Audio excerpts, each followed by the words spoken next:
আসসালামু আলাইকুম। আশা করি সবাই খুব ভালো আছো। অনেক দিন পর আমি একটা ভ্লগ আসলে শ্যুট করেছি। অনেক দিন বলতে অনেক দিন। বেশ আমি খুব সম্ভবত ১ বছর আগে লাস্ট একটা ভ্লগ বানিয়েছিলাম। আসলে বড় ভ্লগ বানাতে আমার বেশ কষ্ট হয়। ২-৩ দিন ৪-৫ দিনের ক্লিপ একসাথে অ্যাড করলে দেখা যায় একটা ভ্লগ অনেক বড় হয়। বাট ওইটা আমার জন্য একটু ডিফিকাল্ট, দ্যাটস ওয়াই আমি একদিনেরই একটা ভ্লগ শেয়ার করতেছি, মানে একদিনের কিছু ক্লিপ নিয়ে। এখানে আমি পড়তে বসবো, পড়ার আগে একটু চায়ের সাথে আসলে কফি মিক্সড করে আমি চা কফির একটা মিক্সচার খাই আসলে।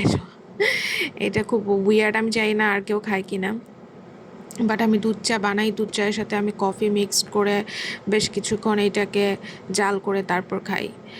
এখানে আমি কোশ্চেন ব্যাংক সলভ করতেছি, যেহেতু আমার পরীক্ষার আর বেশি দিন নাই। সো একটু রিটেনের কোশ্চেনও পড়তেছি, সাথে সাথে আবার ভাইভাটাও পড়ার ট্রাই করতেছি।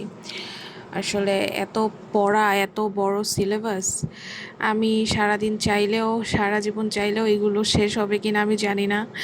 বাট নিজের মতো করে যতটা সম্ভব চেষ্টা করতেছি চালিয়ে যাওয়ার।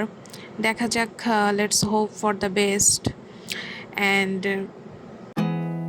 There's not much to do when all I can is thinking about you, not now doing it's time well. To have some snacks actually. Snacks না, এটা আমার ডিনার বলা যায়। আমি রাত তখন 2টা বাজে, আমার মনে হলো যে আমার ডিনারের টাইমে মনে হলো আমি ভাত খাবো না। তো লেট নাইটে আমার ক্ষুধা পেলো খুব। তারপর আমি ডিসিশন নিলাম, okay let's make ramen. And রামেনের সাথে ডেফিনেটলি কোনো ঠান্ডা ঠান্ডা জুস বা ঠান্ডা কোল্ড ড্রিঙ্কস হলে বেশ ভালো লাগে, ব্যাপারটা অনেক জমে যায়। তোমরা কারা কারা রামেনের সাথে এই জুস বা কোক, যেহেতু আমি সফট ড্রিঙ্কস খাই না, I always prefer mango juice or orange juice. আর তোমাদের এই বুলডাকের কোন ফ্লেভারটা সব থেকে বেশি ভালো লাগে আমাকে বলবা তো। একটা পিঙ্ক কালারের যে ফ্লেভারটা, ওইটার কী যেন নাম, ওইটা আমার টেস্ট বাডের সাথে একদমই যায় না কেন জানি।